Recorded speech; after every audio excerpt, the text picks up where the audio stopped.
ISO 9001 or ISO 9001 is often referred to simply as the standard, which saves repeated references to ISO 9001.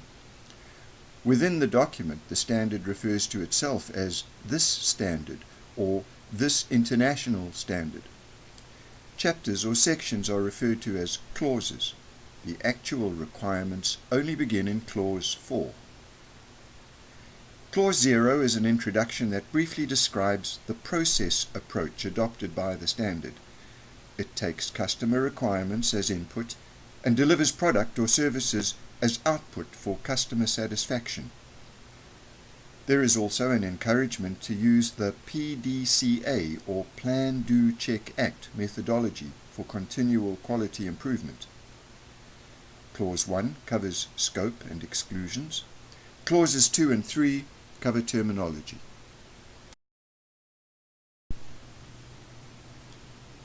Now take time to do a self-assessment. What does 2008 signify in ISO 9001-2008? In the standard, chapters or sections are referred to as what? What does a process do? What does the four-letter acronym PDCA stand for? In the context of this standard, what is the PDCA methodology to be used for?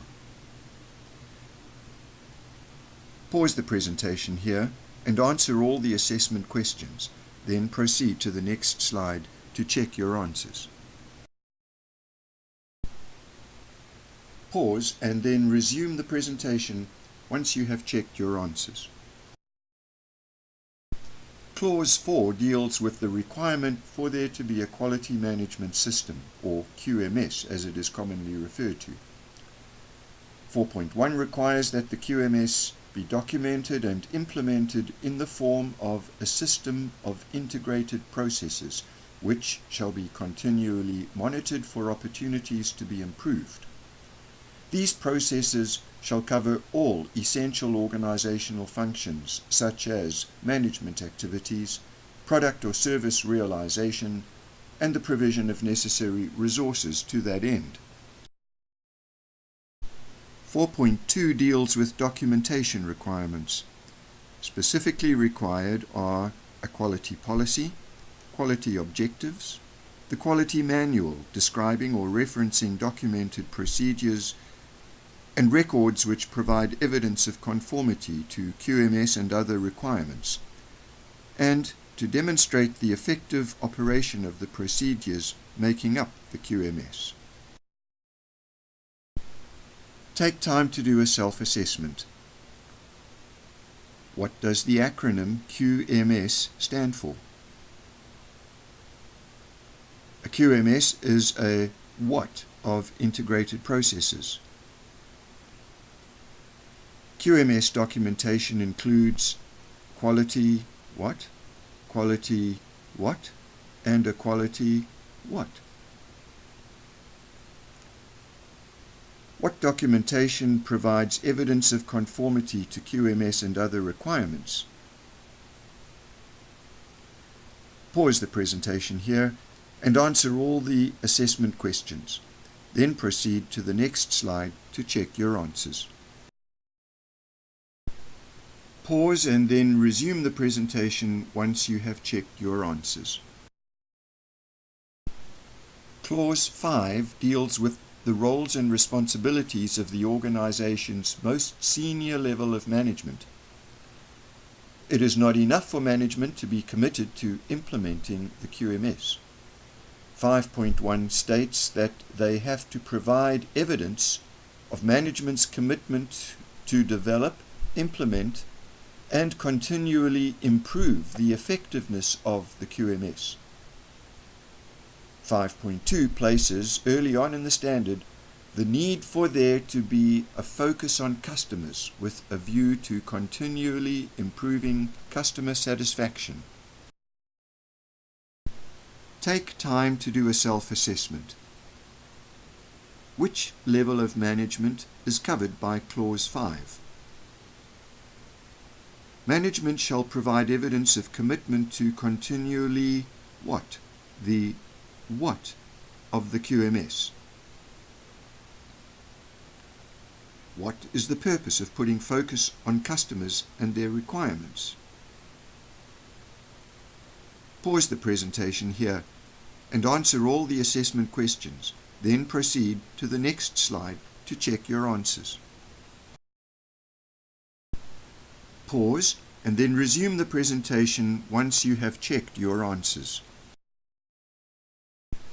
5.3 lays out what the quality policy needs to cover in order to be an effective framework for the development of quality objectives for the organization. Quality objectives are then covered in 5.4 under planning. 5.5 requires there to be clear assignment of roles, responsibilities, and clarity of authority. In particular, there needs to be someone assigned the role of management representative, commonly referred to as the MR. In addition to his or her normal duties and responsibilities, the MR has to see to it that the QMS is implemented effectively and keep top management apprised of its status and any need for improvement. This would be done formally at the management review, which is described under 5.6.